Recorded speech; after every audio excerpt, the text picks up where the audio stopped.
everybody. Welcome to the Granville Exempted Village School District Board of Education meeting. Please rise for the Pledge of Allegiance. I pledge allegiance to the flag of the United States of America and to the republic for which it stands, one nation, under God, indivisible, with liberty and justice for all. Take the roll. Dr. Corman? Here. Ms. Deeds? Here. Denise? Here. Miller? Here. Commendations?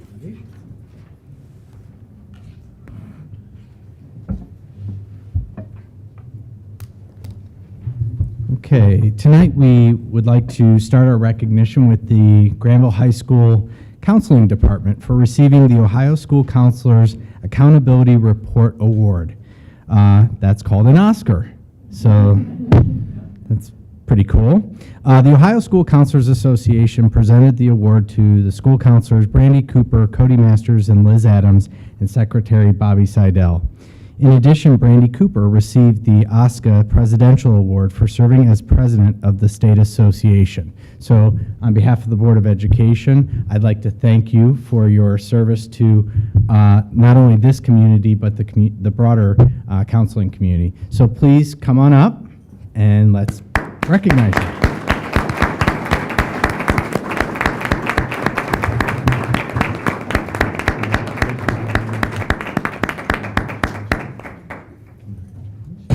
And this is the nice plaque that Brandy received for the Granville Exempted Village Schools. So we'll have you guys hold that. Come on over here. Mr. Bernath is going to be our photographer tonight.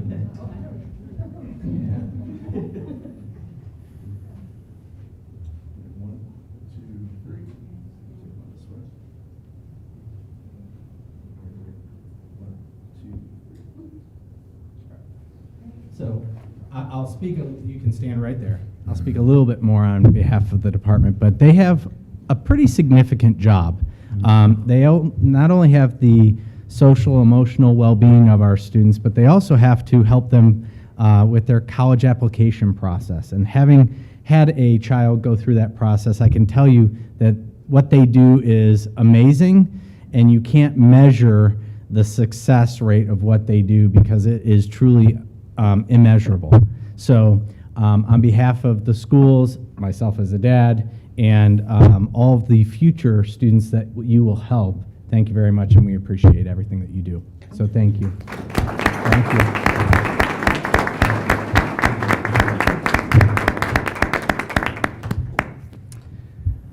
Seems like the most consistent group that I commend is the Granville High School cross-country team.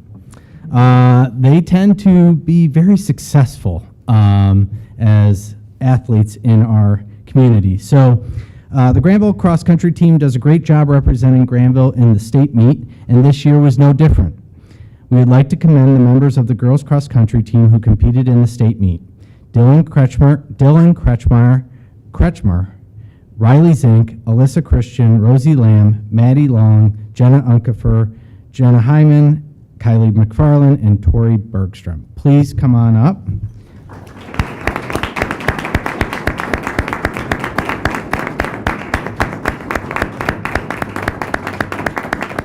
Stand right here for a second. So this is the girls' 9th consecutive state qualification as a team, and each year they have finished in the top 10. An accomplishment no other Ohio team in Division I or II can claim. So that is an amazing feat, but it also takes really high quality coaching, right? So I'd like you to invite your coaches up as well. So coaches, come on up. Chrissy Rogerson, Dave Augusta, and Bart Smith.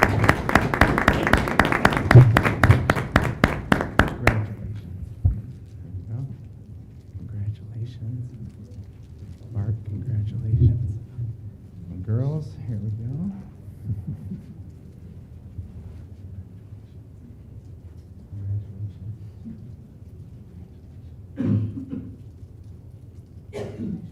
Now, the best part about this team is 2 weeks ago, they stopped in my office and they made me cookies. And they brought them to me. And I was kind of working on, losing weight, but I have to tell you, those were really good cookies. So who made them? We all did. You did? You made them as a team? Fantastic.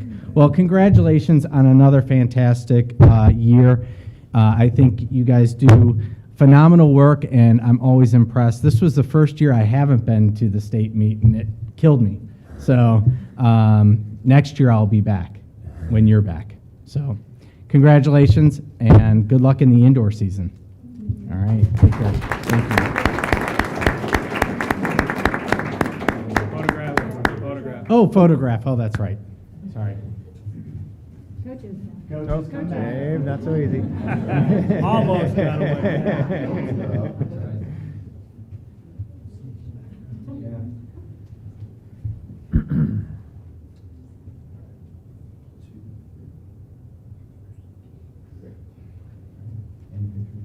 All right. I think we're good. Sorry about that.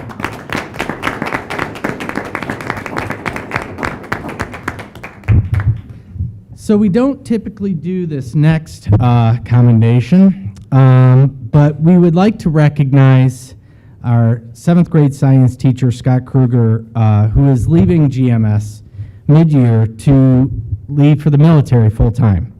I know the students and staff are going to miss you greatly. I know that in the Brown household, Lily, my daughter who had you last year, asked what I did wrong and why, you're not staying. But Scott is one of those teachers that has the perfect blend of the art and the science of teaching. And he understands how to motivate people and maximize potential, which is something that I think the military finds desirable as well, which is why they want to put you in charge of a lot of people. And so, I'm glad that Lisa recognized talent. Where's Lisa? Back there. Recognized talent, and I'm happy for you for this next chapter in your life. But I think you've done it with character and integrity, and I know that that's something that you were taught by your parents. So I was at the recent Veterans Day celebration that the 6th graders did as a project-based learning experience, and Scott shared his love of the country and his sacrifice through service. And now he's taking that to the next level. Scott, we're going to miss you tremendously, and we wish you all the best, and I'd like you to come on up at this time.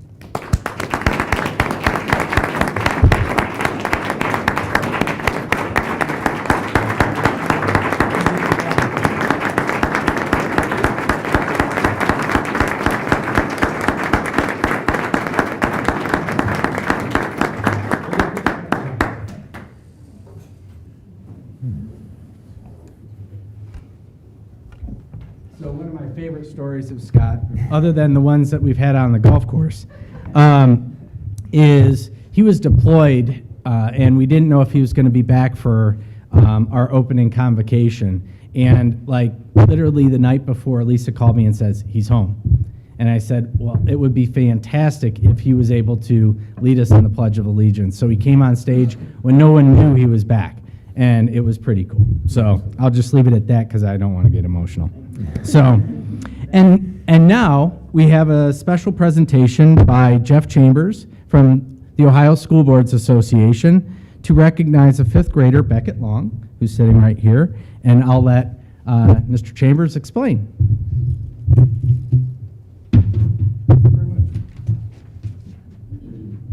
For over the last 15 years, the Ohio School Board Association has worked with area schools, our teachers of elementary and intermediate school buildings, to help us come up with a holiday card that we then send out to all of the people that we work with.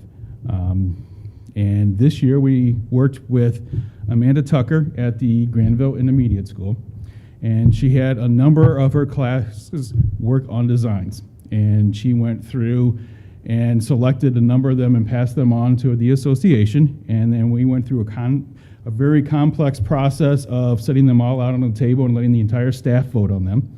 And then we selected one. We selected Beckett's this year. And I'd like to recognize him and thank him for his design. And I have some things for you, if you'd come up here.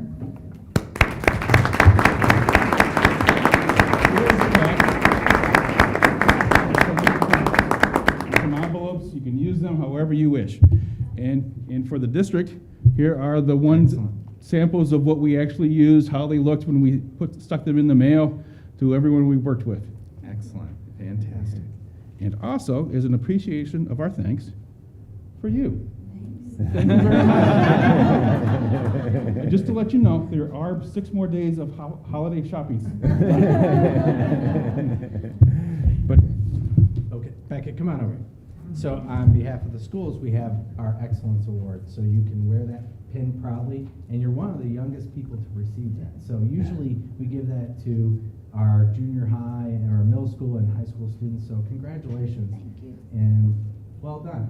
Thanks. Now we're going to get a picture.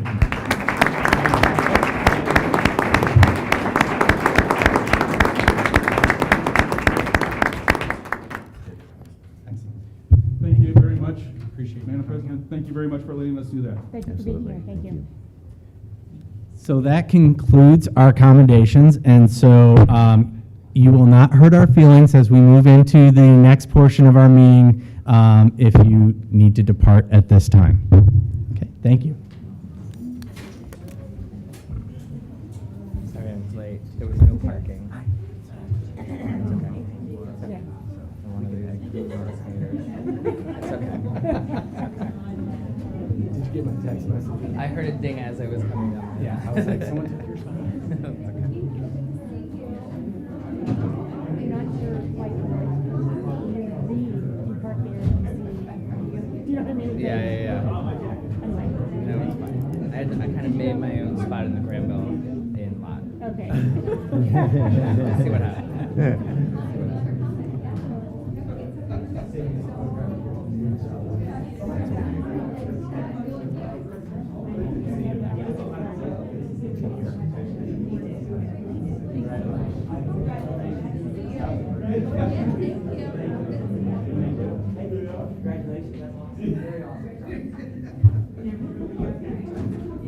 Our kids are pretty sad about Mr. Kruger leaving. Yeah, I think it's good. Oh, yeah, fantastic. Yeah. Yeah. Okay. Ethan's studying. It is exam season, so Ethan is studying. Good excuse, you know? Well, I suppose that's okay. Yeah. So we will No waiver involved, huh? We will move right into our principal reports on the continuous improvement plans and process. And we are going to start with Mr. Morris.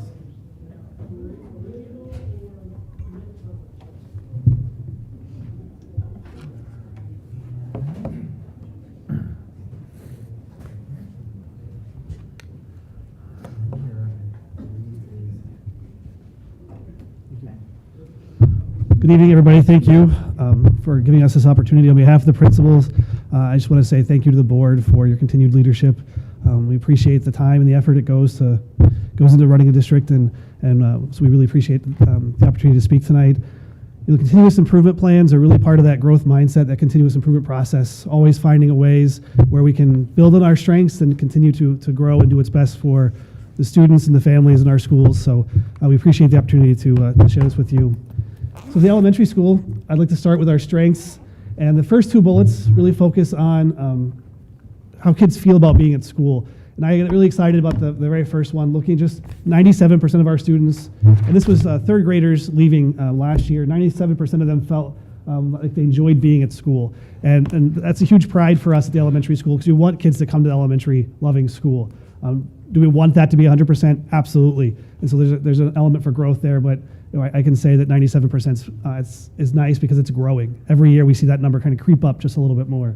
And then 98% saying they are learning new things at school.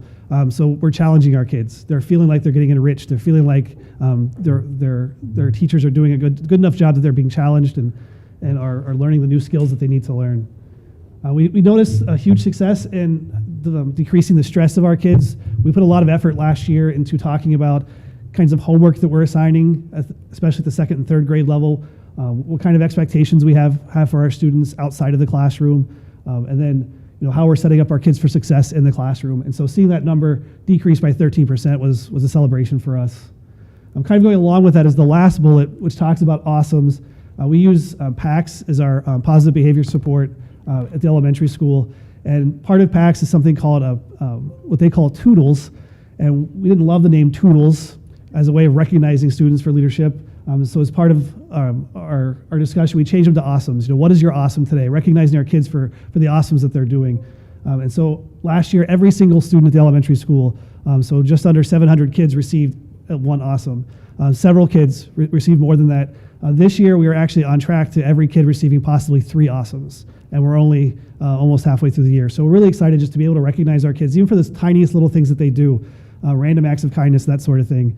We have a leader trait, a PAX leader trait of the week, and we like to focus on those, and those have helped support our students because they focus on them and try to get those awesomes by matching those traits. And then the third bullet there is based on our third grade state assessment. As you know, the third graders, this is the first time they take a statewide assessment. They're used to MAP and some other assessments, but this is their first statewide assessment. All of our third graders met the provisions of the guarantee for promotion to 4th grade. So those are our strengths, and kind of looking at where our areas of need are, we look at what are our building initiatives. What do we need to focus on this year? We really landed on 3 big initiatives. The first one you've seen before is that consistent, continuing to focus on balanced literacy. This is always an area of growth for us, just because we know we can always do a little bit better and a little bit better. And we'll talk a little bit more about that with Mrs. Losco. We also are continuing to focus on math, and specifically math problem-solving strategies. We're seeing that as an area of need for our students. So in that, we're doing a lot of professional development around something called number talks, how our kids talk about math and how they think about math. There's a lot of great research behind numbers talks, as well as a lot of resources for us. We have several teachers on a math committee who are developing that PD, and we're spending the second half of the year really working on that. And of course, we're focusing on project-based learning. This is our implementation year for project-based learning. And so as we continue to implement, we're also doing more PD. We're reading articles. We're working with the ESCCO the ESCCO to help with continued professional development. And what I love about the professional development and doing the implementation year is that it's creating some more collaboration, different kinds of collaboration than we may have seen before. Teachers are finding themselves working across grade levels and across departments that we didn't necessarily see all the time. In elementary school, you're used to seeing grade levels working together because we're so much in sync. But seeing multiple grade levels working together and working directly with specials teachers and that sort of thing is a little bit new for the elementary school, at least in my tenure there. So we're really excited to see that occurring because of project-based learning. So I shared a few of the projects that we're focusing that some of the teachers are focusing on this year. Sustaining the declining bee population was a project we actually saw last year. It is now kind of expanding into other classrooms. Multiple classrooms are doing the playground redesigns. I think at some point we'll have a water slide on the GES playground, so I'm looking forward to that one. There's also supposed to be a fire pit where we can roast marshmallows all year long. So, I think the fire pit was larger than the parking lot at one point. Mr. Drake, our PE teacher, has really embraced PBL. He really is kind of seeing out. It really can help him challenge students, not just physically, but also academically. So one of his projects is incorporating fitness and learning and having the kids create games that they can do, whether it's in phys ed class or outside of school, that incorporate not just the fitness aspect of it, but even nutrition and so forth. And so he's really excited about that. We have one of our third grade classrooms who is visiting multiple farms around the community and talking with them about how we go from the farm to table and how effective is that, and doing research behind that. That's pretty exciting as well. And I actually met with a kindergarten teacher today who was extremely thrilled about her project, and her project's called Who is Your Hero? And so it's helping her kindergarten students identify the traits of who heroes are. Who are the heroes of our history? Who are the heroes in our community? Who are the heroes in our families? And those students are going to identify who their heroes are as 6 and 7-year-olds, which is really neat, and then share with them, with their class and with some other classes as well, talking about what makes somebody a hero and who are those heroes. I didn't have a chance to put that in here, but I'm excited to see the product of that one. Any questions just on what I've shared so far from the elementary school? So this time, Mrs. Losco is going to join me because, as I mentioned, the balanced literacy that we're focusing on is not only a K-3, it's also a 4-6 initiative as well. And balanced literacy is always an evolving process, but we're looking at building some consistent structures and expectations so that as our students go from grade level to grade level to grade level, they're not relearning how to do literacy instruction. They can easily walk in from a third grade classroom into a fourth grade classroom and know what those expectations are, know what those routines are. There might be tweaks and nuances, but they know what those are. And so the idea being that every year is just one more layer of success so our kids are not going through the difficulty of kind of relearning all those things. Part of this initiative is also some new resources. At the elementary school specifically, we are rolling out a phonics resource to help our teachers with some more direct instruction in phonics. And right now we're at kindergarten through second grade. Next year, third grade, we'll take on that resource as well. And we've seen success with it, not just on the assessment data, but even kids applying their phonics skills throughout other content areas as well. As you know, we have two coaches, K-6. We have Amanda Gurney at the elementary school and Molly Coffey at the intermediate school. Both are new to the district this year, which might be kind of concerning, but I have to tell you, they've hit the ground running. They are two very different personalities, two different approaches to professional development and to working with staff and to developing and rolling out a vision. But they are very cohesive in how they work together. They are very like-minded in the goals that they have, and like-minded with us as administrators and the goals that we have as well. And so they work with individual teachers as well as grade levels, as well as the whole building. And several times they've worked together with the K-6 staff. And we've gotten a lot of great feedback from staff about the work that they've done, and are really looking forward to the continued journey with them and developing our K-6 literacy initiative. So you. There you go. Next is Annette Lasco, standing in for Gail, who's been doing a fantastic job as Gail is recovering from knee surgery. So thank you very much, Annette, for being here. You're welcome. Next, we have some exciting professional development that's going to be happening this summer. We have teachers' colleges coming in August, and they're going to be providing PD around reading units of study. And the majority of our language arts staff is participating in that, and they will be giving up some of their own summer to participate in that professional development. And finally, we have developed, along with the literacy coaches, we developed a short and a long-term vision. Our short-term vision is that we will be building capacity of the staff to provide quality instruction K-6. And then that long-term vision is working on that growth mindset so that as we see needs arise, that we will be able to refine our practice. And now moving on to Granville Intermediate School. First, our building strengths. GIS met all state indicators on our local report card, earning an A designation. We also earned an A for overall progress in reading and in math. I'm sorry, I have to keep looking at this because I can't see it from here. And we met the gifted indicator on the local report card as well. The last three are all three taken from our 6th grade exit survey results. And we have 95.2% of our students that feel that they have been an active participant in their learning. 92.9% of our students feel their classes stretched their thinking. And finally, we have students reported that their stress levels fell 35.5% to 28.6% this past year, and that's a drop of almost 7%. Building initiatives.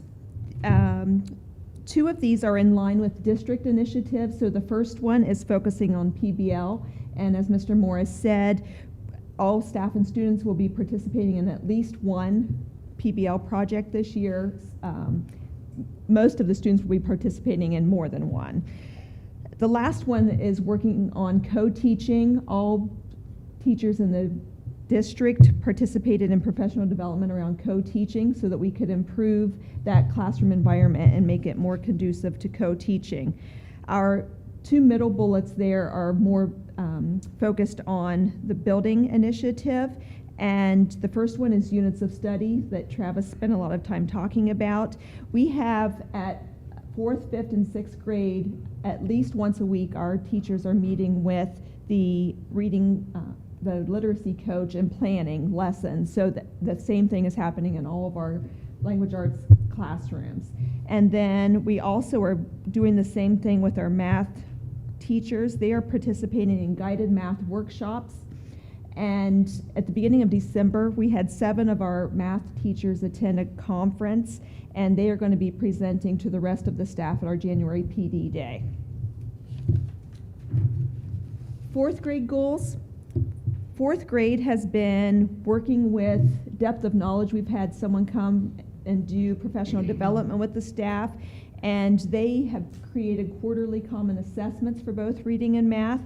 That work started about 2 years ago with 4th grade, and we will be continuing that we've started that process with 5th grade. So our goal is to get up to 6th grade within the next year or so.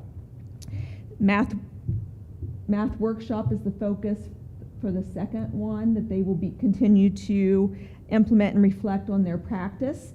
And then finally, reading units of study that they are meeting weekly and planning with the literacy coach. 5th grade goals, again, units of study, that's really a big focus for our building.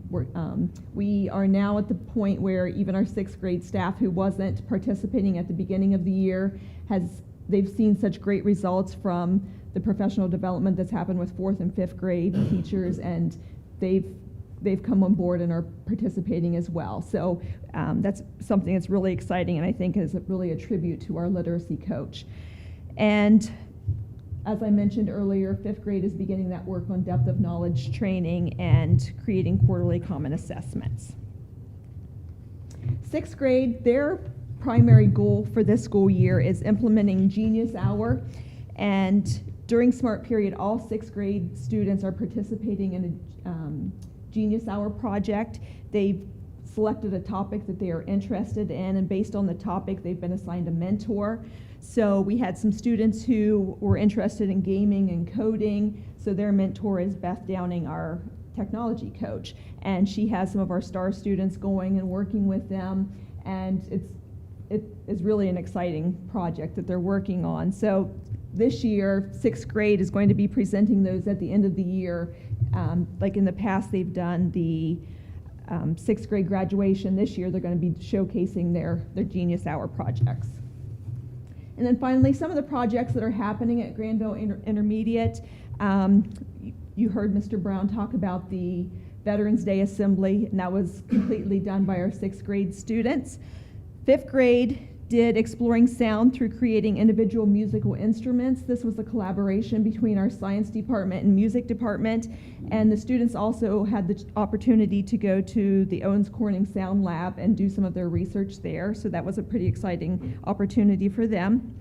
6th grade is doing Genius Hour, and then 4th grade is working on exploring Earth surface changes and animal and plant adaptations, and they're using the GIS Land Lab to research those adaptations. And now, Lisa Ormond.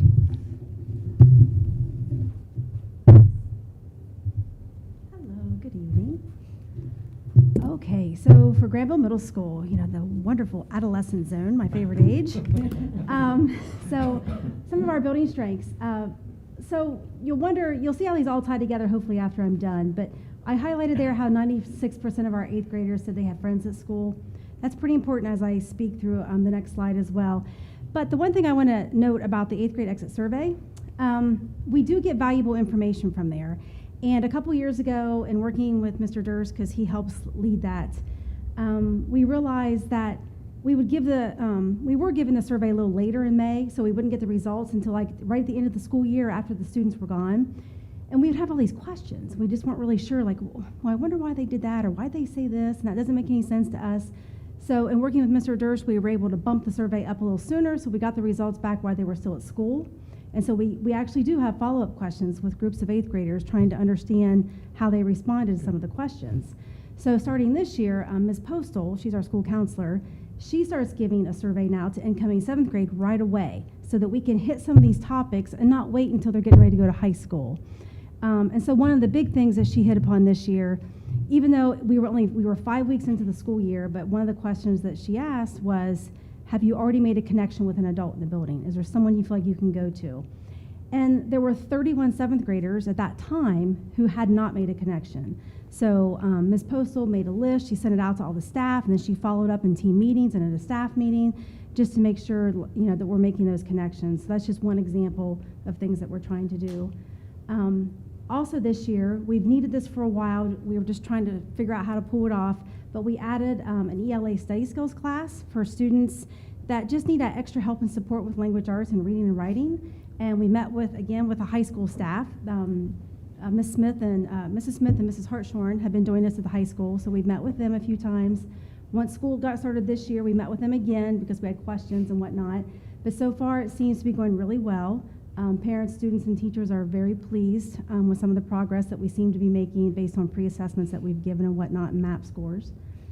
The weekly help sessions, that's something we've always offered at the middle school, but the only reason I highlight it is because when I attend my monthly county administrator meetings, I guess I'm just amazed that that really is rather unique to Granville. It's not something that many other middle schools, at least in Licking County, offer, that teachers have, quote, like office hours before school and after school to help support students. And so we're doing a better job of logging who all is coming and what they're coming for and keeping track of how often we're helping students. So that's pretty important.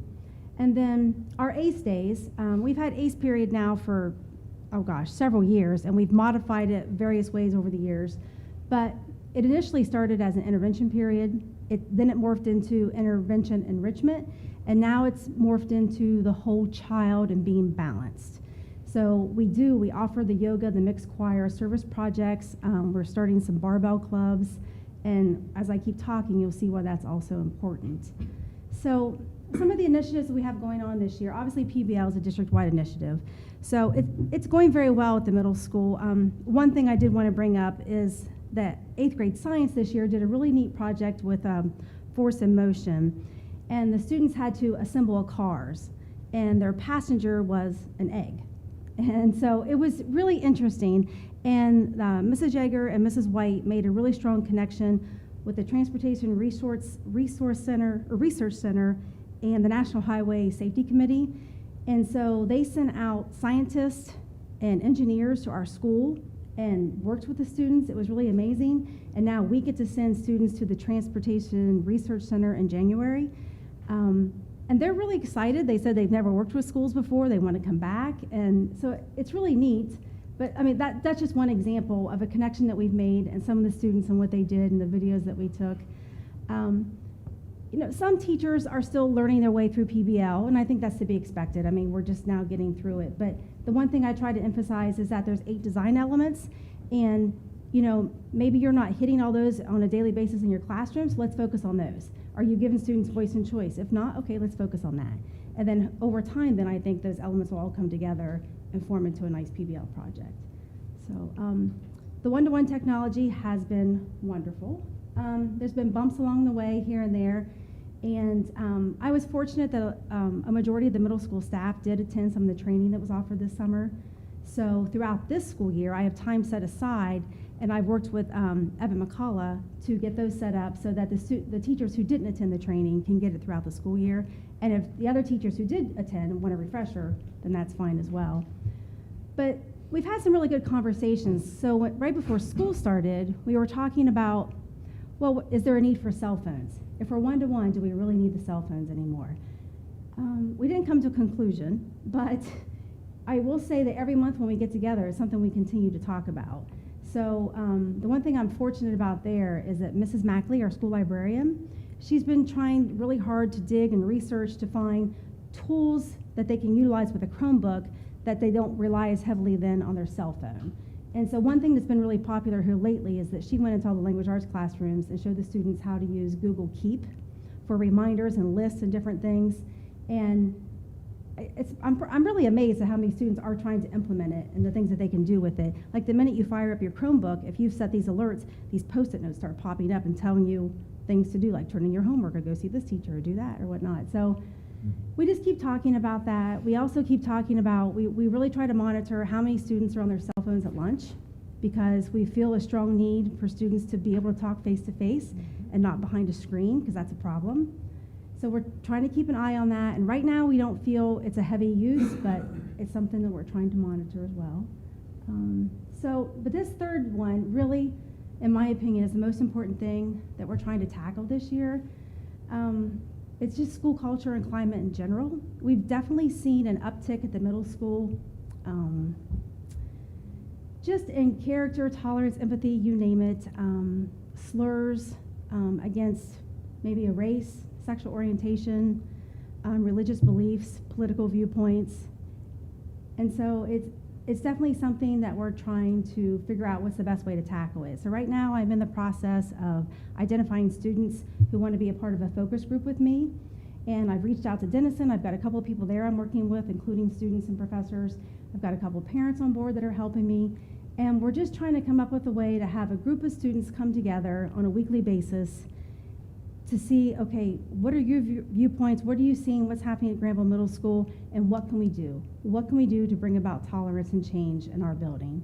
And I just really strongly believe that I need their input and their voice in order for it to make an impact. So I'm in the process of doing that right now. So fingers crossed that good things come of that. I feel confident. So, and then the last thing at the middle school that we've been focusing on is co-teaching. We hit that pretty hard before school and here in the fall. So, and the one unique thing about that is co-teaching can be very powerful. But when you start to get up to the secondary level, the one thing you have to remember is the content gets really specific, especially when you start talking math and science. And intervention specialists are typically more of a generalist. They're not content specialists. And so you just have to be creative in how you do things with small groups and whatnot. And so, you know, sometimes I've shared with teachers that, you know, if you've got a group of 6 or 7 students that are really struggling with some type of math concept in algebra or whatever it may be, well then maybe it's the algebra teacher who should work with those students and the special ed teacher should stay back with the rest of the group. But it's gone really well, and the conversations that the middle school staff has been put together and forced to have, the high school staff has already been doing this for a few years, but we got the middle school staff on board this year. So the conversations have been really good. And, you know, our hope is, even though the numbers like for inclusion and whatnot and resource classes, it's all based on student need every year. But our hope is if we can keep intervention specialists with certain teachers as much as possible year after year, then they'll grow comfortable with that content, and then that co-teaching atmosphere will just begin to flourish. So that's our hope. Any questions? Yes. I have one, Lisa. On your bullet point, your third bullet point about attending to the culture and climate, that's obviously important to all of us and important to our community. And so I applaud you for focusing on that. But what can we do as an administrative body to support that? How can we help that? Well, my first thought is, I don't know. I guess time will tell. I guess I'm curious to find out what this group of students is going to have to say.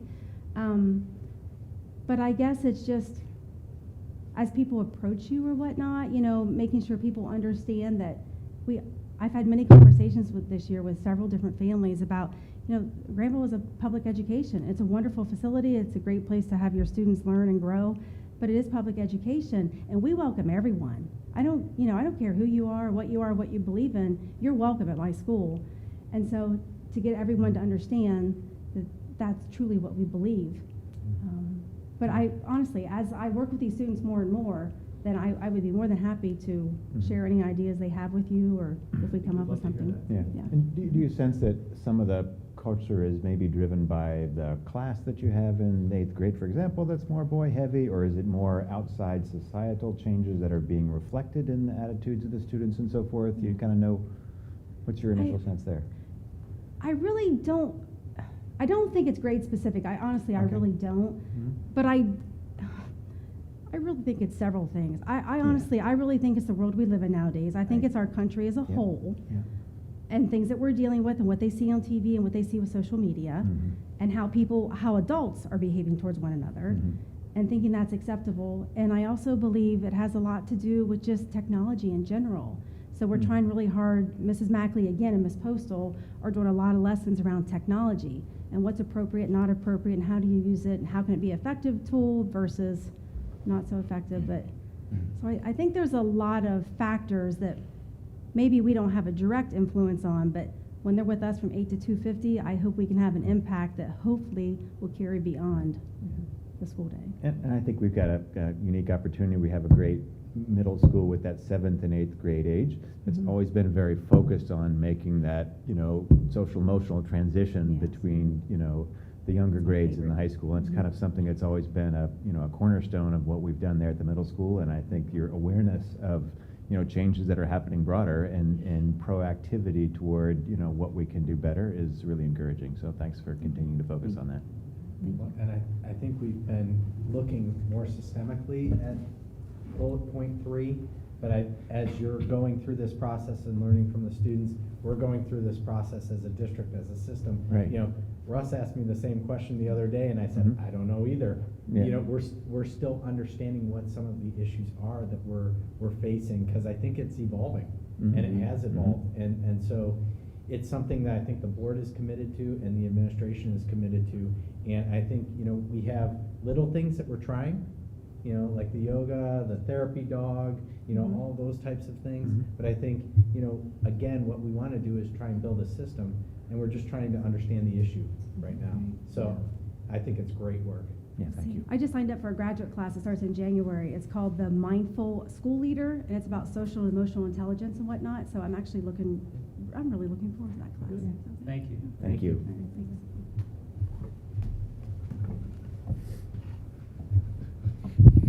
All right, thanks. I think as we all know, the beauty of working with people is that we see the whole person, and so we see the warts and we see the beauty as well.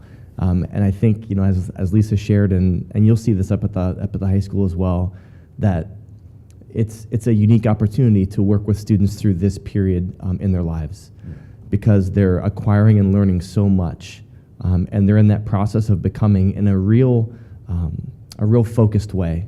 And so I think if we can take advantage of those situations and really promote growth through them, then I think we win.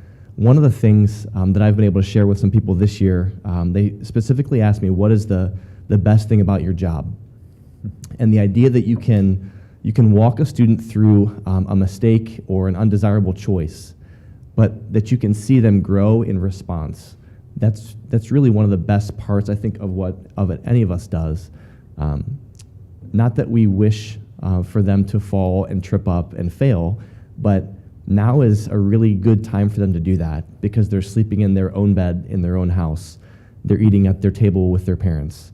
And so better now than years down the road when they're off on their own. As we start to take a look at the high school, I want to start with the highlights or the building strengths.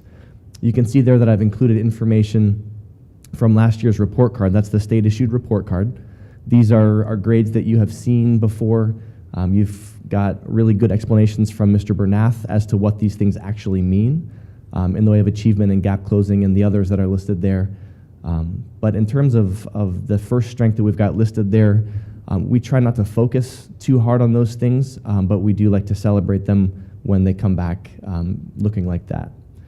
The second bullet there points again to exit survey data. You guys have heard a lot about exit survey data tonight. And you can see there that we've got approximately 9 out of 10 students who are indicating emotional safety, and then 98% feeling physical safety while they're at the high school. Student growth data was above expected in those following topical areas listed: Algebra 1, Geometry, English 1, and English 2. The 2016-17 ACT average for GHS students was right at 25.6. And then Dr. Kornman can speak to statistics with the final bullet. 87% of AP exams were scored at a 3 or higher. And you see there the numbers: 213 out of 241 students earned a 3 or higher on at least one AP exam. Just for a refresher, if a student makes his or her way through an AP course and they earn a 3 or higher on the AP exam in May, it's a guarantee of college credit at a public university in the state of Ohio. So a parent's investment in that is 9 months of headache, turmoil, and hard work, and watching their student go through that course, $93 for an exam fee, and then they reap the benefits of college credits if they choose to stay in-state. So that's a tremendous number. We continue, the reason I mentioned Dr. Kornman and statistics, we continue to add AP exams taken every year. At the same time, we continue to grow the percent that score at a 3 or higher. It's not supposed to work that way in a statistical world. And so that's a number that we have fun with every fall when we see that. In terms of the building initiatives, this really ties back to the focus and the conversation that we've had over the last 2 years about substance use. And you're very familiar with that conversation. 2 things that started this year as a result of that conversation were the implementation of the Too Good for Drugs curriculum. That's, as you know, has been implemented K-12. and additionally, the implementation of the extracurricular substance use prevention policy at the high school. That has been a nice opportunity for me to really speak at a number of meetings that I typically would not have a presentation at. It's not often that I frequent the drama club meeting in September to help set the stage for the year. That's Sarah Sharp's job, and she does it very, very well. But it was a good opportunity for me to address approximately 100 students and their parents on the different layers of policy that we have that really supports this idea of making solid and correct choices as it relates to substance use. I see that as a definite win in terms of continuing that conversation. One of the things that I heard last spring from the board was the conversation has been so good, and it's really brought this issue to the forefront. If we can sustain the conversation, that in and of itself is a win for us. So that's been a nice way for us to continue that conversation with a lot of different components and niche groups at the high school. Because we're involving more than just the more than just the athletics, we're bringing in mock trial, we're bringing in youth in government and the drama productions. It's a way for us to bleed into the rest of the student body to make sure that that message continues. Can I ask a quick question? Yes, absolutely. So the Too Good for Drugs, is that being implemented in health class? It is. And so for those students who have already done health, what are we doing? Are they getting the messages? Are they getting, information? Sure. as well? What Carly's doing this year is she's getting her feet under her in terms of the implementation of that curriculum. Mm-hmm. With it being new, she's walking through it. What we hope to do is actually grow that into other courses. Because it's more of a life skills-based curriculum rather than a biological, anatomical health curriculum. As she familiarizes herself with that curriculum, we're then making connections into other topic areas so that we can grow it that way. Mm-hmm. Yeah. Thanks. Sure. At the high school, this is going to be somewhat similar to the elementary and intermediate schools in the way that they've developed goals.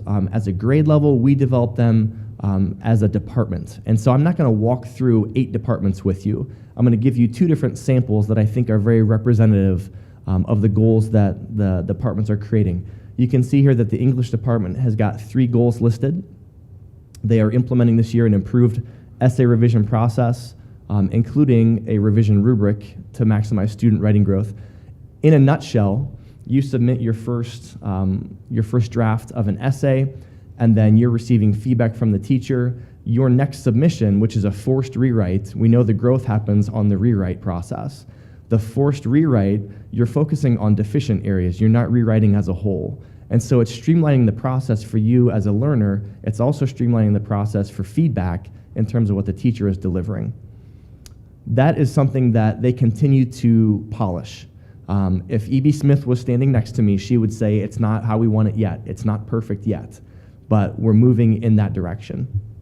The second bullet there talks about a process for essay creation and submission. Because of the wide range of technology platforms that our students use and or are familiar with, we're really trying to streamline this on their behalf. At the same time, we want them to be proficient in as many different platforms as possible, because as they make the jump to the university level, we can't predict what they'll be using. And so will it be a Google Docs environment? Will it be Turnitin? Will it be an LMS like Schoology or Blackboard? So we want them to have familiarity with all of those things. That really fits in well with the one-to-one implementation that Lisa mentioned earlier, because the students have really embraced that. The final one there is to revise the GHS style book to include updated and revised MLA examples to enhance the research process. I would say one of the staples of the English department at the high school that we hear year in and year out from graduates is, I know how to write, and my roommate has no clue. And one of the pillars there is that annual research paper that they grow from grade 9 all the way up through grade 12. The second example here that I have of department goals is special ed.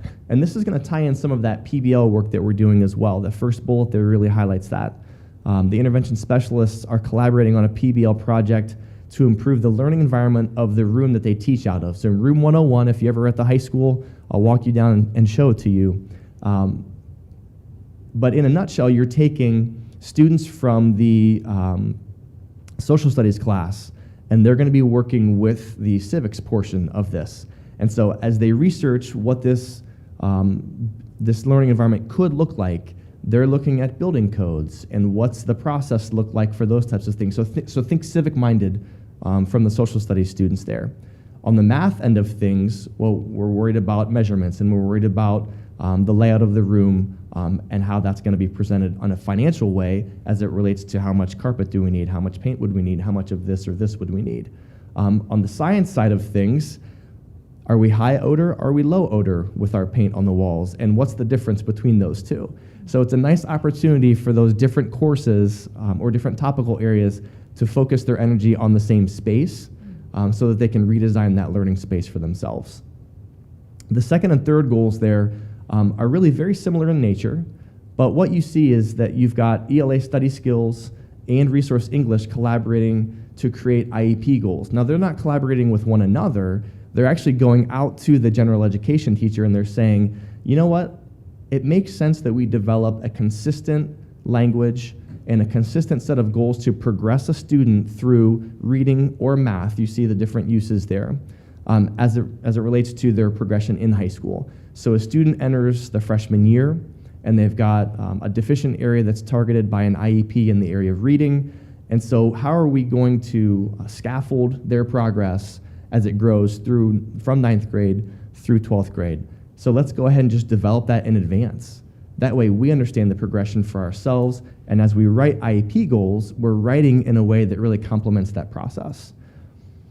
We are extending that to some of the global language. This is not up here, but we've actually got global language teachers working with some of the intervention specialists to create banks of accommodations or different suggestions for use on IEPs that would help and really lay out well in a global language environment. Obviously, if you are an IEP student who struggles in your own native language, what does that look like in terms of support for a second language that you're hoping to acquire? So that's been a fun process for them this year as well. And then the last one up there, teachers of math study skills and inclusion math classes will collaborate again with their colleagues. So we're taking this reading emphasis and that collaboration, rolling it into math as well. Now this one specifically looks at the parameters of that math study skills course. Basically, what are we attempting to do in this course in terms of growing their academic skills? And then how does that affect and impact our placement of students into that course? And then if students don't fit in, then what? So they're starting with a list of questions that they're walking through so that as we move into advising and scheduling here, not in the near too distant future here, we'll have a better understanding for the way that works. It's a nice way to state expectations for ourselves so that we can then follow those expectations as students move into those. You're not looking at rehauling of these things, you're looking at refining and polishing them. Any questions that I can answer for you? Again, this year we've taken 2 to 3 minutes per person, and we have not followed that at all. It's phenomenal. Actually, so I'd like to just, a couple of things came to mind as the principals were talking. Jim Collins says, good is the enemy of great. And, in a lot of organizations that are very successful on just about any measure that you are looking at, it's very difficult to embed a continuous improvement mentality. And so that takes leadership and focus. And I think what you just saw from the 4 principles that presented is that leadership and focus, that, that continuous improvement mentality of trying to get better in whatever it is. And that focus, it sounds like a lot of initiatives, but they're very specific to specific groups of teachers. Especially in the elementary with the balanced literacy approach and then the math departments. Well, those are 2 different sets of teachers, but the principals have to facilitate both. And I think we as an organization are looking holistically at well-being, the social, emotional, and physical well-being of our students. And I think you heard from Lisa, the real challenge of that as an organization, because it is societal and cultural. And so, but they're not afraid to tackle those things. And I think that's the sign of fantastic leadership. And I'm really happy with my team right now. Mhm. So, Yeah. yeah, it's a product of a lot of people working together, and Mr. Burnett does a fantastic job of kind of coordinating all of that, so, well done. For sure. Absolutely. Yeah, exciting. Yeah? Yep. Yeah. Thank you. Yeah. So now in order to sustain that, Michael's gonna give you a little presentation. And I have granted our principals permission to leave. Thanks for being here with So- us. Thank you. Yeah. Can I just say how much I... Tanya, sit back down.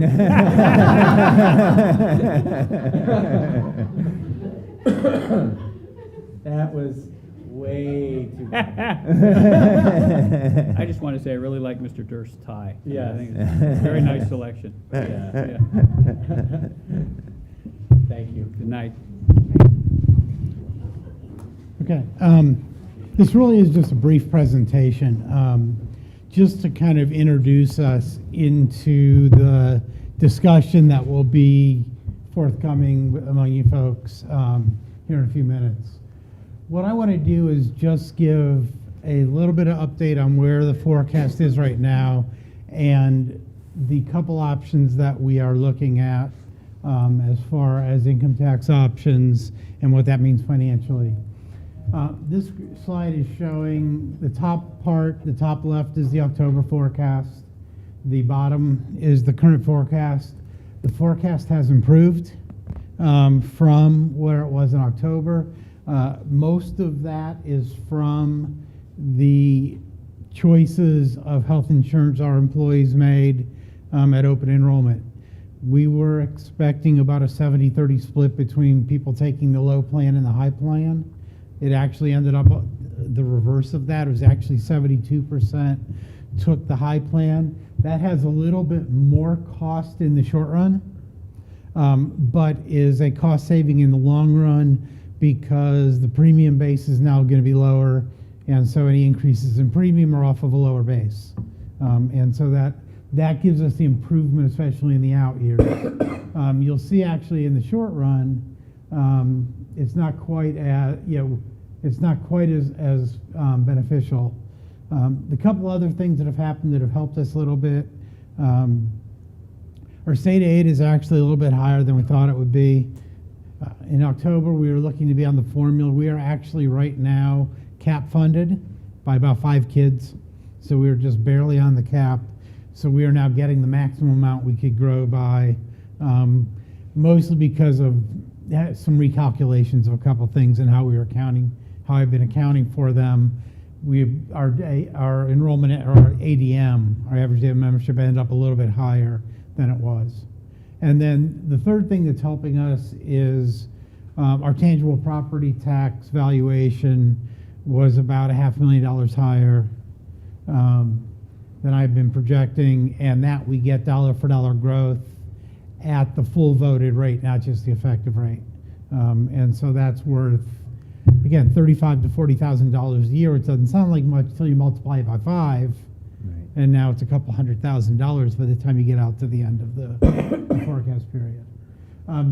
The big item, and this helps us in our, as far as honing in what we want to do as far as levy, is in the October forecast, we are projecting, where that big red arrow is, about $3.75 million operating shortfall in 2021-22 school year. We are now looking at about a $3.3 million operating shortfall. Again, about $400,000 better, and so that does help us in the long run as far as sizing our levy. The levy overview and what we have we're showing here are 2 earned income levy options, a 1% and a 1.25%. Both would include the movement of 2.75 inside mills over 2 years from operating to PI to fund the PI to our PI budget and our PI needs. The 2.75 mills would allow us to meet our annual facility maintenance needs, at least for quite a while, we believe. Either of the options would also provide for between a 2.25 and 2.5 mil reduction in property taxes for the 2019 tax year paid in 2020, so 1 year following the implementation of the new levy. And that would be from a combination of us allowing our current PI levy to expire and not renewing it, our half mil levy, maintenance levy expiring, which we can't renew anyway, and then the impact of the bond refunding from about 1.5 years ago. Starting next year, our payments on our debt starts going down, and so we're able to reduce our bond rate by a little bit for Let me highlight 2019. just one aspect of the conversation around the maintenance needs. You know, we generate roughly $1 million annually for our permanent improvement needs or our facility needs. Several years ago, we went through a process and we created a 20-year facility plan that looks at building mechanicals, asphalt, concrete, flooring, furniture, all of those types of things, and we built a schedule.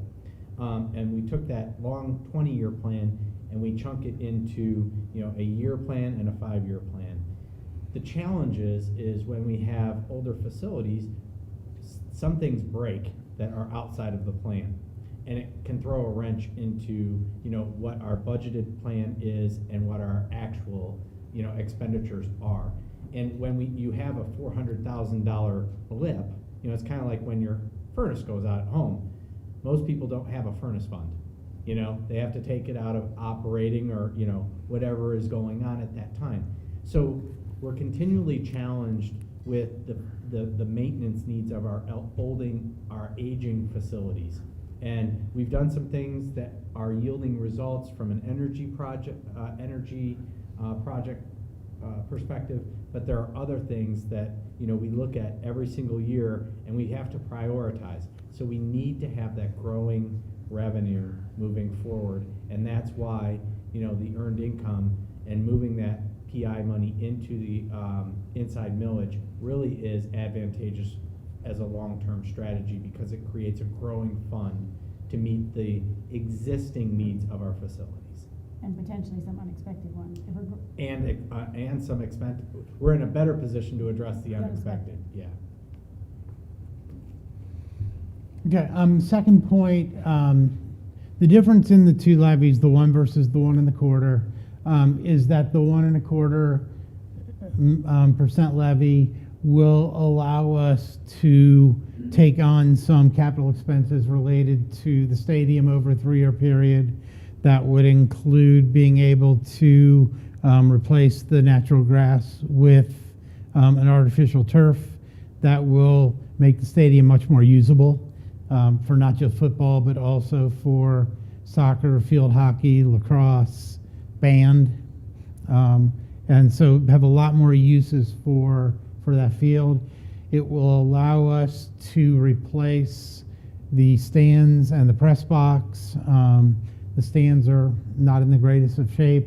The press box is not ADA compatible, and getting to it is not ADA compatible. It will allow us to do that, and will allow us to replace the concession stand, restrooms, have an actual changing area and locker room in the stadium, so teams don't have to go all the way back to the high school to change, and things like that to improve the facility. The 1 1/4% income tax will allow us to absorb all of those, at least to the extent we are unable to get private funding to do that.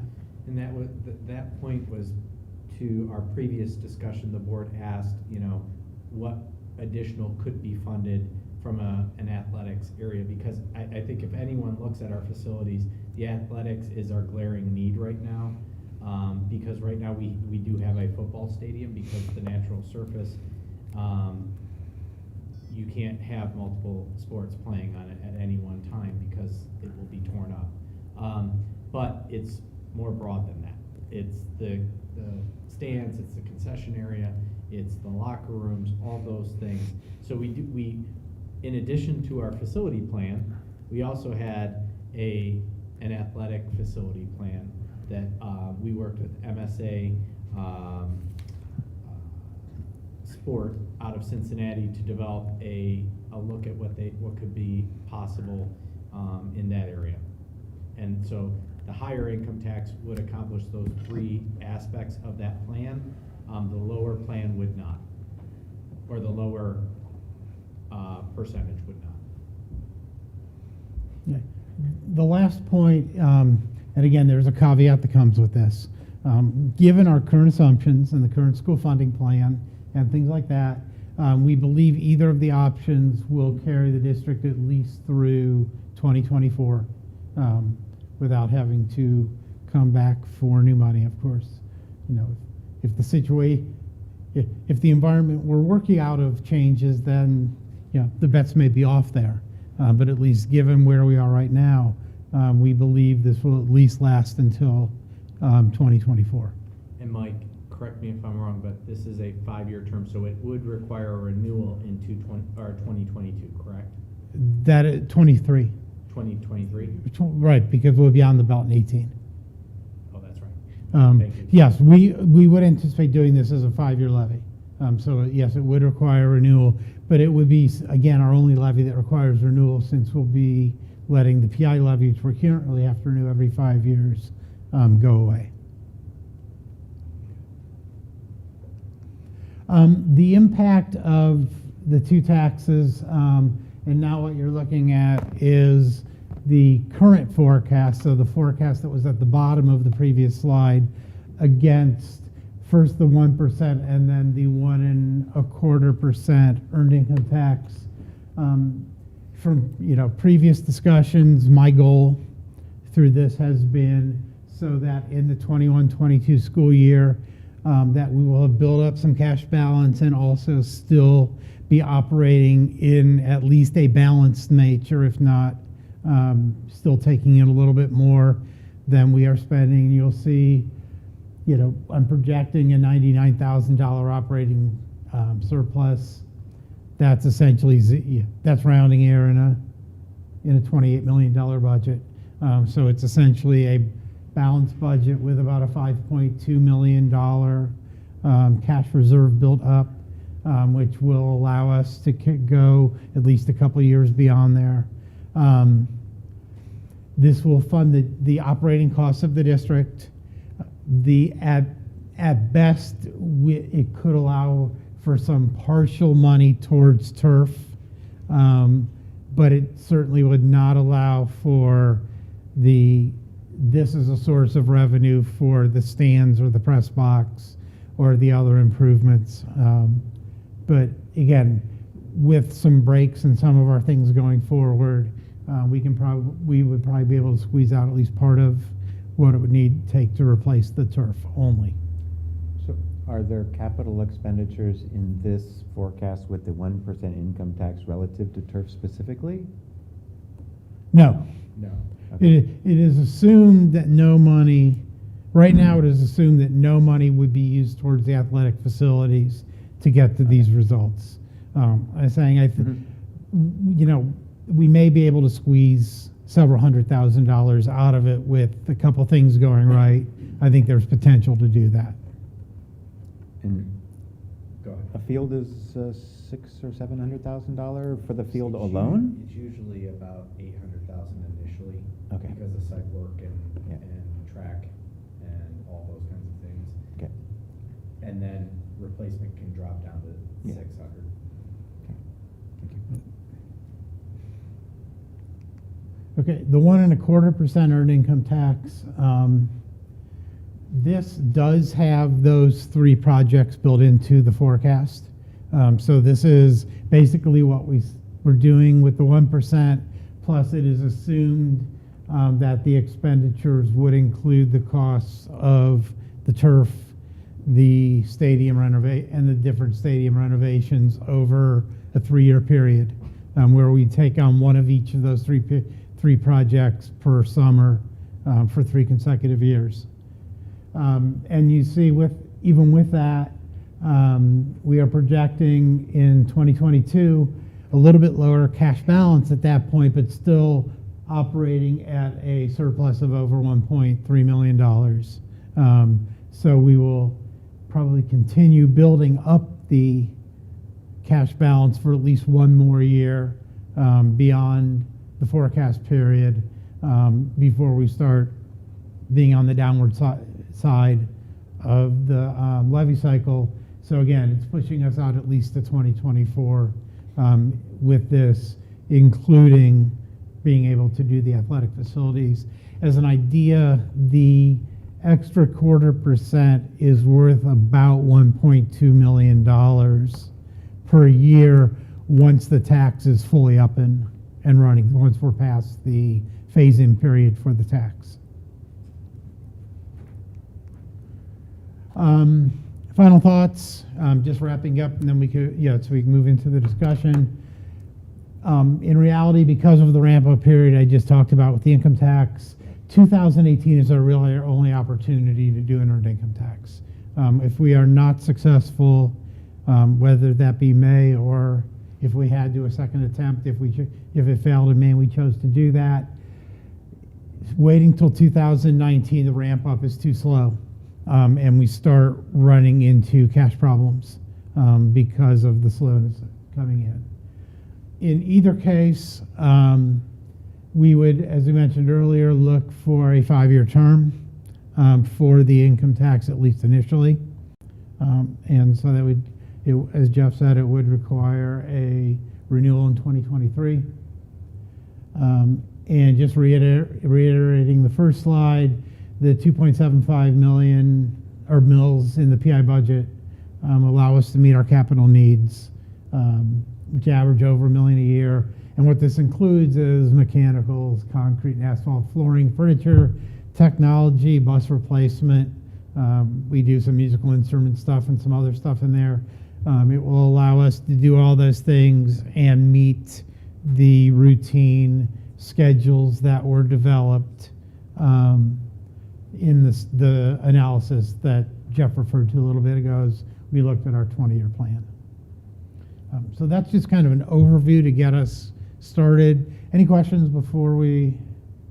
Just kind of from a timing clarification perspective about 2018 being our opportunity for earned income tax, if we were to need to run again in the fall of 2018, we would still have the opportunity to choose an income tax potentially at that point? Yes. Or we would have to... No, whether an income tax passes in May or November, it doesn't take effect till January 1st of the following year. Okay. So from that standpoint, it doesn't matter. Where our problem comes in with the income tax is if you look out, out here in 2020 and 21 as our cash balances start getting lower, you can see the pattern of the tax coming in. Now this is the 1 1/4, so it's a little bit higher. While we would expect it to generate about over $5.9 million once fully implemented, we would only get about $340,000 of that in fiscal year 2019. Now, right now, we have that $3.2 million projected balance. We have the cash that we're able to absorb, only getting $300,000 from the new levy in 19. And then it builds up to about 80% in 20. And again, or in the second year, if you push all of this out a year, now all of a sudden we're out in 20, and it's a little bit harder to only get $300 and some thousand in 20, and then 21 is, we're already in a deficit, and now you're in a situation where if a couple of things don't go our way in the budget, we are looking at a potential cash issue like the stuff that we were going through a few years ago when we would get to January and wondering whether we would have enough cash to make payroll without borrowing.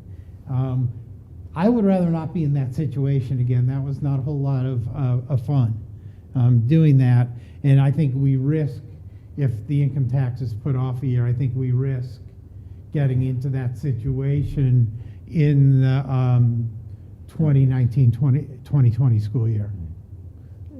What guidance does our cash balance guidelines or policy give us relative to the out years and what that's going to be telling us according to this forecast? Like, I'm trying to just use that guideline that we've Right. already established a The- little bit as a metric for Right. understanding how this The is gonna play out. guideline is about 10%, is 10% of the revenue, the prior Mhm. year revenue. And so if you take a look at fiscal 19, we're projecting about $28 million of revenue. So 10% of that's about 2.8 million. And we're expecting to finish the year at 3.2, so we're above that. And if you look at the cash flow balance graph that's in the back of the financial report, we are above the threshold all but 2 months of the next 2 fiscal years. January, because that's our low point, we fall below there, but jump right back up. But you get out to 2020 at $1.8 million, and we are going, at that point, we are well below the threshold, and we'll probably be below the threshold a number of months in 2020 if we don't do anything. And part of the problem we run into is where we've got about $1.5 million swing from June 30th to January 30th in our cash. And so we're looking at $1.8 million there. A couple things don't break our way, and we're looking at $1.5 million there. And now all of a sudden we're looking at something approaching zero in January, which is where we were right before we passed the levy in 2013, when the board had to give me authority to go to the bank and take out a short-term loan to meet payroll, just in case. And again, I would rather not have to be in that situation, and I think we're planning in a way that we won't be in that situation. And what, in this scenario, what are the capital costs that you've included in the forecast for the field, the bleachers, the turf? What's the full kind of package, or what's the 3-year scenario of the capital improvements, and how much? It's about $850,000 the first year. Well, it would be the second year, it's like 19 to do the turf, followed by, it was a 1.6, then 1.3, or 1.3, then 1.6. 1.3 and then 1.6. Okay, 1.3 million the next year to do the stands and the press box, and then 1.6 million the following year to do the restrooms, the concession stand, the lockers, and those things.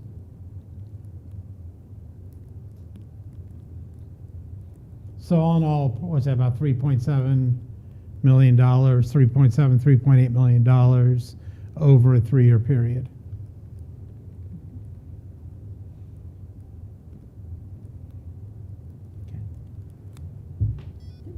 Thanks. The other thing is, it's a kind of a constant question, like sort of hitting a moving target a little bit. It's like you get good news, you get bad news, and usually it's bad news more than good news. I'm not sure you plan for bad news you don't know about, because I think you have to kind of manage through that process in any case. Each time we look at a 5-year forecast, even in the interim sense and so forth, there's just always a little bit of dynamics to it. Is that normal, or are there other school districts facing this, or how do we be about that? You're set up in a situation where we're doing a 5-year forecast, and 30 to 35% of our revenue is on a 2-year cycle. Right.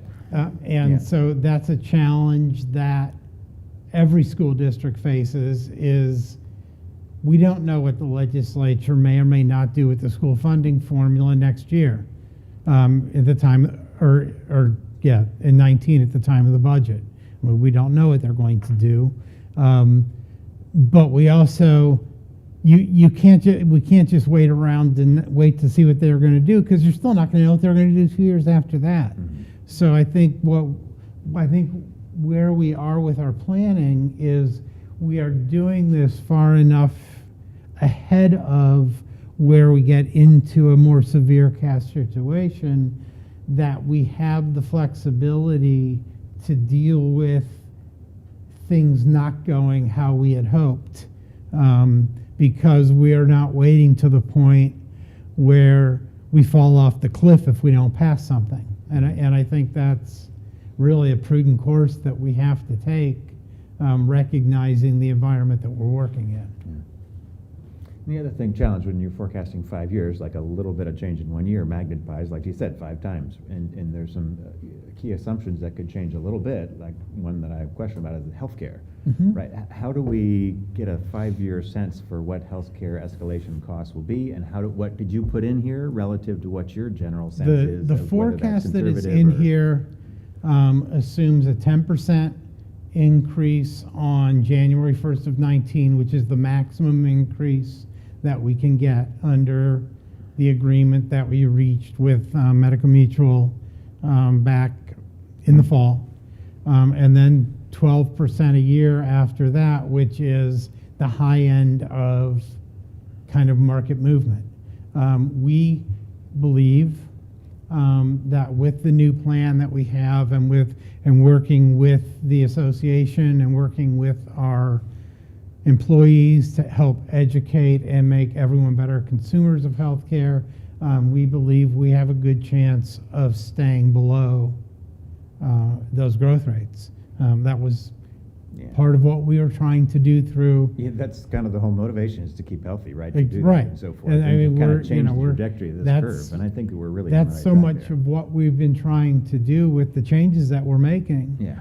Is to take steps to control that, and if they work, and we are optimistic they will, it's pretty big, it's pretty opportunities for pretty big de-escalation of costs relative to what's in the forecast, which will help everybody as we move down the road. Yeah. Any more questions for Mike at this point? No? Okay. Thanks, Mike.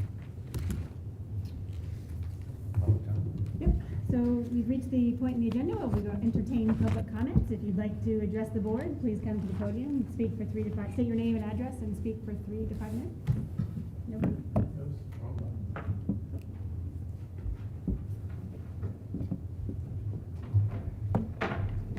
Good evening, how are you? I'm Amy Mullins. I'm a parent, teacher, and GA president. I just have a clarifying question, Mr. Brown. I heard you say that the 1.25 tax increase over 3 years, you're going to do the turf and football stadiums. What else will be done through the schools for improvement? Because that's all I heard. So I was like, wait a minute, red flag. On top of that, Thank you. athletic was the current facility plan. So, all those things are still in the plan from our 20-year regular maintenance plan. Okay.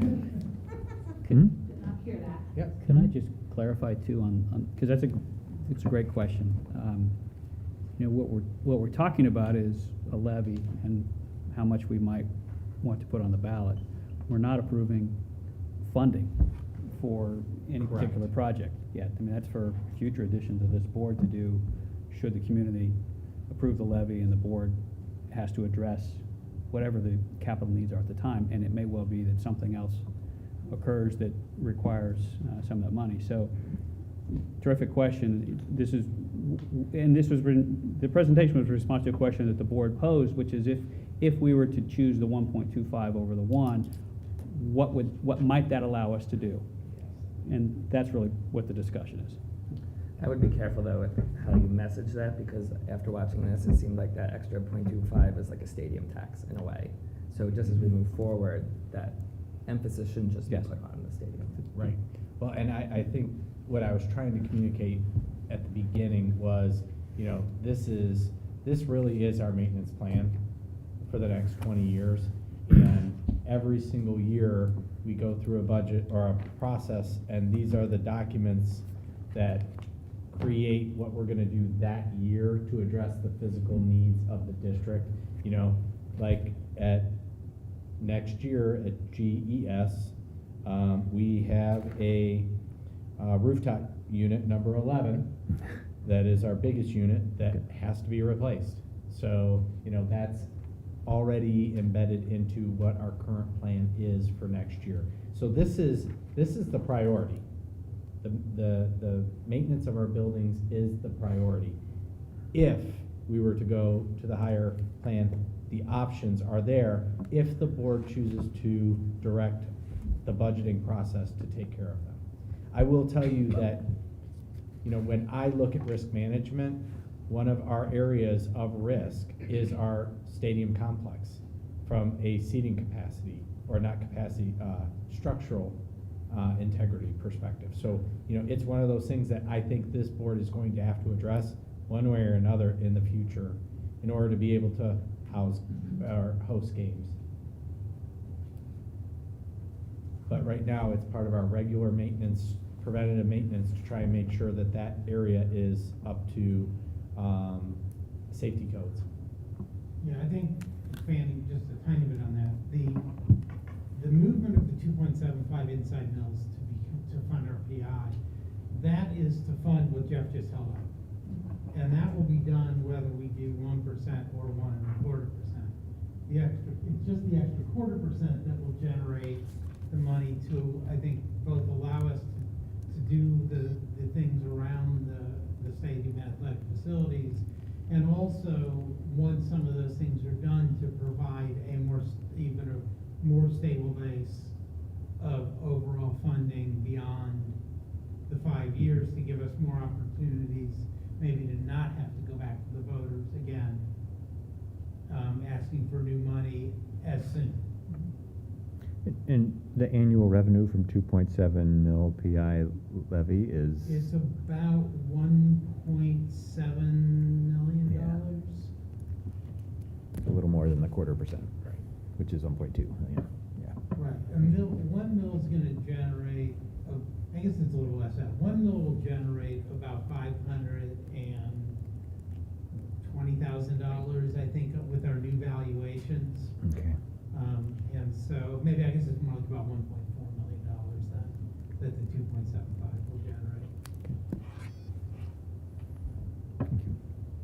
Board discussion? Yeah, well, we've Sounds already like we're started. we're we've right already into it, started. yeah. So I was Sorry. not, That's gonna fine, no, sort of- that's, yeah, was just there gonna it sort of goes. keep on going, so I think we've laid out all of the issues and, the potential for what, we will and won't be able to do with a 1 versus a 1.25.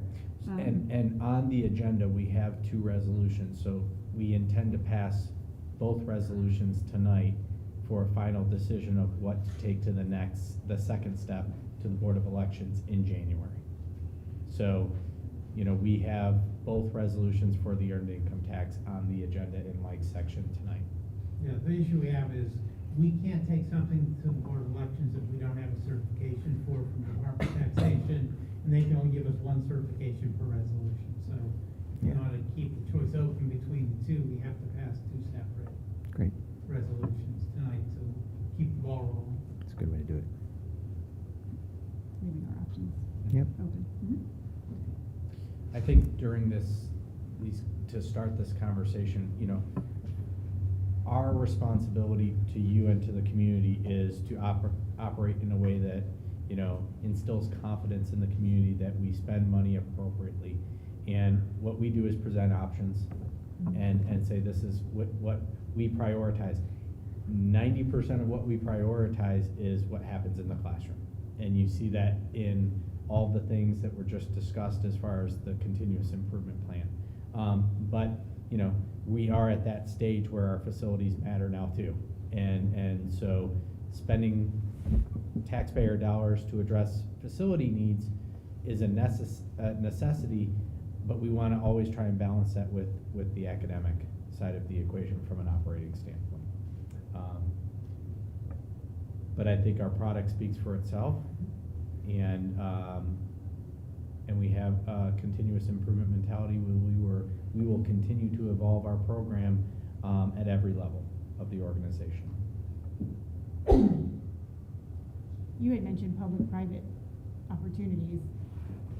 So if we were to do that, and we were able to raise money for other athletic facilities, that would actually extend then the life of the levy. So is that something we are gonna pursue? Yes. Yeah, okay. Yes, So- I think in any situation where you are trying to address some facility needs that are considered extracurricular in nature, it is in your best interest to pursue a public and private partnership.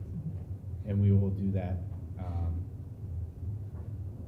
whether, we have the money there or not. How do we get a sense from the community about that opportunity and what might come forth from it and so forth? Are there other kind of like comparables? Like I think about Wildwood Playground. Like I'm not sure how much they've raised, but it seems like it's much money for the Wildwood Playground. I would think that's an interesting metric for us to use in terms of the appetite of the community to pursue some kind of, public-private partnership thing like that.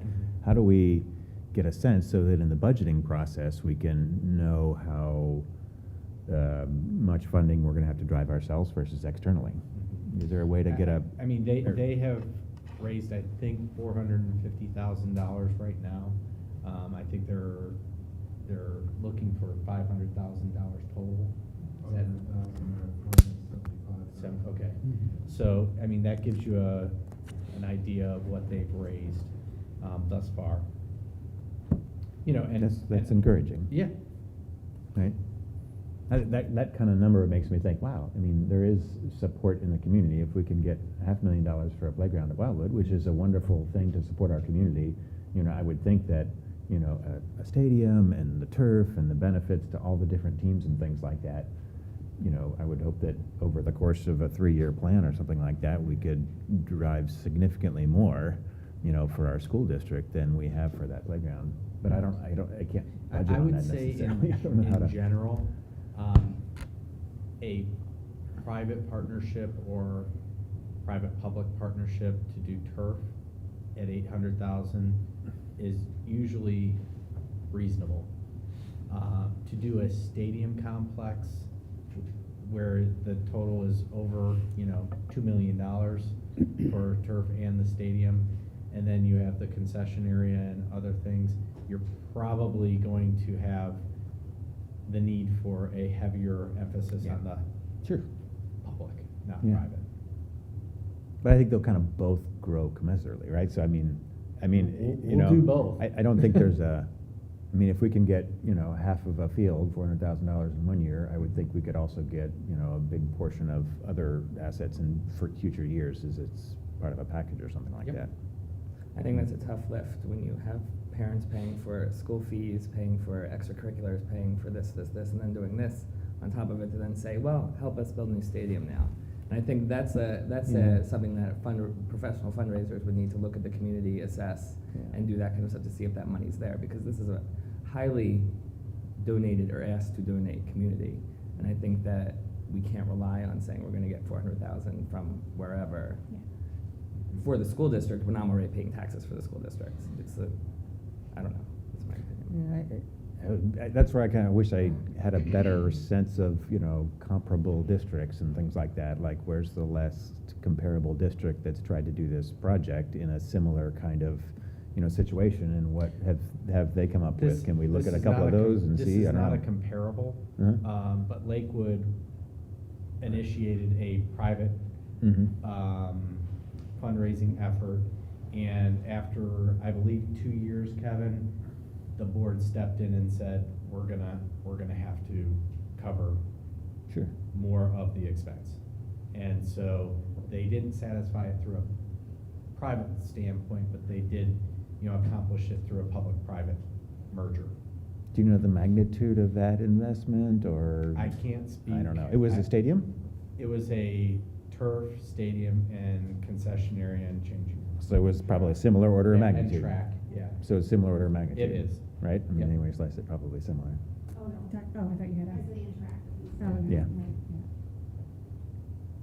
I think one thing we have to keep in mind is that, our stands we're looking at a safety issue sooner probably rather than later. So that's not just a pie in the sky kind of thing. If we want to be able to continue Sure. to host games and things, I think we have to, that's going to be an issue. But then I also, look at it as, if we are able to do a project like this, then it's going to touch so many more kids than what we touch now in terms of expanding who can use the stadium, for their extracurricular activities. But then we also would be able to host things in which we would raise revenue. So that's, another possibility for offsetting some of the costs. So like if we have a facility that has turf, then other like You can host OHSA, OHSA we can host events. for lacrosse, soccer, field hockey, lots of different things, and so those are potentially revenue raising opportunities. So. I guess I'd agree with you really on being able to expand the use of the field and the fact that, turf would give so many more opportunities to different sports and things like that, and give field hockey a level playing field, if you will, in many ways, right? But at least one that doesn't flood. Exactly, right. A significant rain event. Right, and so I think that's kind of a worthy investment, and something that's sort of essential. Like, I guess I question more whether the $3 million stadium, right, also improves the quality of the experience for the students as much, right? I think that the experience that the students have in their extracurriculars and things like that is driven by that participation and the quality of their experience on the field. And it's a whole nother level of investment to look at the environment of that, which doesn't seem to me like is going to really dramatically change the experience that the students get out of it, right? But it'll make it nice to host some more events, and it'll make it nice for the community. It'll be like a sort of a showcase, but I'm not sure that the concession stand and the stadium and so forth, right, are contributing as much to student experience as the turf field is. Let me just caveat that. So, This is the conversation. I want to hear your perspective. Our student section is in the section closest to the concession stand. Mm-hmm. We are having conversations right now that we are going to move the student section to the metal stands where the band plays right now, and have to potentially combine those two together because we don't want them in that section anymore. So it's because they tend to get up and jump, and so those are the kinds of things that from a student experience standpoint, I guarantee you they're going to be upset when we move them. Mm-hmm. Now that's temporary. But those are the things that we have to look at in order to make sure that we have a facility that is, safe for all the sports to participate in. One of the things that I'll bring you back to is when we add sports. One of the first questions on the board, from the board's consideration standpoint, is there an adequate facility? And I think it's an obligation of the board. And the administration to make sure that we have an adequate facility for the sports that we have. We have 29 varsity sports. And so I think it's important to pursue public-private interests, but I also think that we have an obligation to make sure that we maintain, adequate facilities. So I think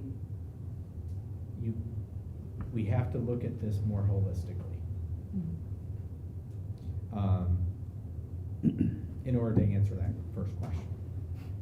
And I wouldn't change the number of sports. Kevin might, but I wouldn't change the number of sports that we have available to our students because it is such a integral part of the academic experience, the experience of being a Granville student. It is the academics, athletics, and arts that really matter. Well, if you look at the rate of participation, the consumption of these offerings is enormous. Yeah. It's approaching 90%. Yeah. And so there's this goes back to what we heard the principals talk about earlier in terms of balance and well-being and whole child.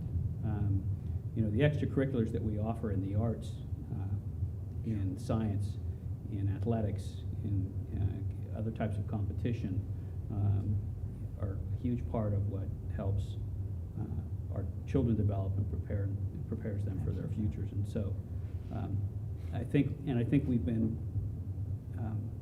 very supportive of that historically by approving, what do we have down, 29 varsity? Yeah. 29 varsity sports, which puts a lot of pressure on the athletic department, puts a lot of pressure on our facilities, and the folks who have to maintain them, but it's an enormous benefit to the students. But I want to go back a little bit because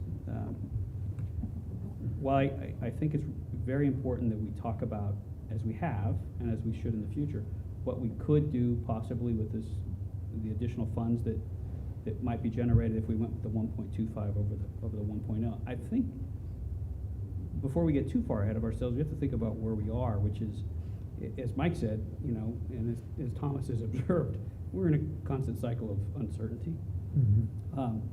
We don't know what the legislature will do in the next biannual budget. What we do know is we're not likely to get more money out of them.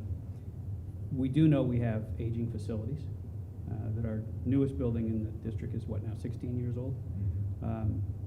That the other buildings and the facilities that go along with them are significantly older than that, and that it's a constant challenge to try and maintain them. We do know that our permanent improvement levy is expiring, can't be renewed, and so we need to in some way address that shortfall in funding, both for the things we know, which are in that report that you have, and the things that we don't know, which haven't yet occurred, but we know will occur. If only we knew when and where. And so I look at the opportunity with an earned income tax, and it's no secret that that I lean towards a 1.25 because it's an opportunity to put this district on much better financial footing than it has historically been. And we've been very prudent. This administration and this board and prior boards have been very prudent in how we spend money, and very aware, as you indicated, Jeff, about what our obligation is to the community. And so I don't think we take it lightly when we put out a request to the community for additional funds. But I do think it's, as I said, the opportunity to put us on better financial footing. Whether we elect or whether future boards elect to spend that money on a turf field or a football stadium, the reason I asked for that discussion is to give some context of what could be achieved. It may be that a future board decides that that there's another more pressing use for that money. Maybe it's expanding another facility. Maybe it's doing something else. I'm not aware, and we haven't yet talked about it, but that will always change. You know, that we have any unmet needs now. I think we have taken great pains in the last number of years to really devote resources to critical things like one-to-one the Chromebooks, like funding PBL, like funding cultural programming and Spanish language in the elementary school. And we will always make that our highest priority. But at the same time, we have to maintain facilities. We made that choice a year and a half, 2 years ago when we decided to undertake the water drainage problem at the high school, middle school, and which went under the tennis courts, and we fixed the tennis courts. And the tennis courts were more than anything else a health and safety issue. There were some of them that were just not usable. We had to fix the underlying problem, and we fixed the tennis courts on top of that. Those are the things that we do that we would, you know, if we could build something and it lasted for 75 years and we wouldn't have to worry about it, it'd be great, but that's not how it works. We replace buses on a regular basis. We replace boilers on a regular basis. I suspect we're going to find it's time to replace the football stands. And you know, we'll do that as effectively and prudently as possible when the time comes to do that. But as long as we invite our students and members of the community into our facility, we have an obligation to make sure they're safe. The turf field is to me, it extends the useful life of that field far beyond the scope, probably expands it by a factor of 5 or 10 times in the amount of students can use. I'm reminded of what we learned about Mr. Smith and the band who were preparing to go to Tampa for New Year's for the Outback Bowl. They're borrowing space in the Mitchell Center in Denison. They've taped off on the floor there a football field so they can practice their marching. If we had a turf field, they could march there. It's just the uses of that facility would be significantly increased if we did that. And again, I'm not saying that's what we're going to do. I really am focused on what I think is the right request to the community, and it is only a request to the community that we could raise money that puts us on better financial footing to deal with whatever changes within reason come from the state, whatever continuing unfunded mandates come from the state or the federal government, which we know will happen. Surprises that may occur if we end up having to replace another roof or another boiler or something else. It gives us it really allows us to build up some cash to deal with the physical needs of our district. And while those aren't as, that's not why we came on board here. We want to deal with the educational, psychological, emotional needs of the kids. We have to provide a good atmosphere and a safe atmosphere. And so that's why where I think that discussion goes. But again, I come back to the underlying issue here is what puts us on the best financial footing going forward so that this board or future boards can make those decisions. Agree? Doing the income tax, it's not necessarily, that's designated PI or operations, right? So that gives us a lot of flexibility. Like, whereas a PI levy has to go towards like buses and things like that, but doing the earned income tax allows us that, that flexibility to, again, if the state or the feds change something, we can shift our plan. Correct. We view this as an operating levy, which gives the most flexibility for the use of the money. Correct. Right. So something could come up that we would prioritize, like you just said. We don't know that everything that's coming down the road. So the difference is, if you think about it, if we do it as an operating tax, and all of a sudden we've got to replace a boiler we weren't expecting to replace, and it's $400,000, which even on an extended PI levy, that is a hard amount of money to come up with when you weren't expecting it all at one time. We would have the resources as a one-time expenditure out of the operating budget. What you don't have by reversing it is if you put, say we put more in PI to think, just in case that boiler dies, but the boiler doesn't, but now something happens and all of a sudden we have a $500,000 hole in the operating side, you can't flip it back. You can't by law do the opposite. You can't take something that was done for PI and spend it in the operating budget. Which again, I think speaks to your desire to to implement a mechanism that gives us the most flexibility and puts us on the strongest financial footing going forward. Any other thoughts or comments or concerns or? So there is a decision point approaching. It is January 8th, our organizational / regular meeting. So we will work to identify what will be the action item that we will present to you. Okay, as a recommendation. Thank you. Good. Thanks for the presentation. Yeah. Action agenda? All right, action item 10.01 is to establish the president pro tem for said organizational meeting. So moved. Okay, typically we've done this prior to the board meeting starting. This is more procedurally accurate, so it will establish Jen as the president pro tem. Any questions? You want to do it? I think that's what we decided. Yeah. We vote first. No, I think that's what we decided Yes. was the appropriate, right? Thank you. Yes, fine. I'm happy to do it. Take the roll, please. Mr. Janice? Aye. Mr. Cohen? Aye. Mr. Miller? Aye. Ms. Dees? Aye. Dr. Cornman? Aye. Okay, next item is 10.02, Ohio School Boards Association membership. Second. Thank you. Okay, this is our annual membership, and that should be for the 18 year. So we'll correct that. For all of their policy development work for us. Any questions? Same as no Yeah. increase in. It's the same per student amount. See if Greg- Hi, Craig. Great, take the roll, please. Ms. Dees? Aye. Mr. Janice? Aye. Mr. Cohen? Aye. Mr. Miller? Aye. Dr. Cornman? Aye. 10.03 is, Should say 18 also. yes, it should. 10.03 is the OSBA Legal Assistance Fund membership. So moved as amended. Yes. Second. Thank you. Andrew. Andrew.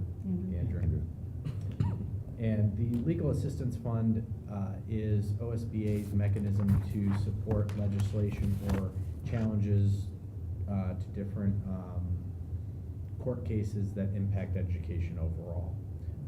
The Supreme Court has had several education-related issues presented to it in the not so distant past. And that annual cost is just $250. Any questions? No? Take the roll, please. Ms. Davis. Aye. Mr. Cohen. Aye. Mr. Janice. Aye. Mr. Miller. Aye. Dr. Corn. Aye. 10.04 are the board policy adoption. It's the second read and approval for the listed policies. So moved. And a second? I have nothing further to add. Any questions about the policies listed? No. All right, take the roll, please. Mr. Janice. Aye. Ms. Davis. Aye. Mr. Miller. Aye. Mr. Cohen. Aye. Dr. Corn. Aye. The next is 11.01 A through D. In the So consent agenda. so moved. Thank you. So I'd like to highlight a couple of things. Obviously, there are several donations from Science Olympiad to physical education, archery club, and the music donation, or our music department. So we appreciate those donations. I would also call your attention to the resignations. I, regret to recommend to you Scott Kruger's resignation, and Bobby Seidel, who has been our field hockey coach for the past several years, has resigned and is looking for some downtime. She's coached for 20-some years, so we appreciate all of their service to this community. The leaves of absences include several maternity leaves, and we have some field trips. Any questions about the consent agenda? No. No? Take the roll, please. Mr. Janice. Aye. Ms. Davis. Aye. Mr. Cohen. Aye. Mr. Miller. Aye. Dr. Corn. Aye. Thank you. Finances. Finances. Discovery field trip on my calendar. First is the November financial report. And a second? Second. Thank you. The basics of the report, you heard it in my updated five-year forecast. The main points, the $54,000 we've been waiting for from SERS finally showed up. Unfortunately, it did not show up by November 30th. So it is not reflected still in this report. It showed up, it was either the 1st or 4th of December. It was one or the other that showed up. So that will finally manifest itself and be gotten out of the expenditures. And nothing else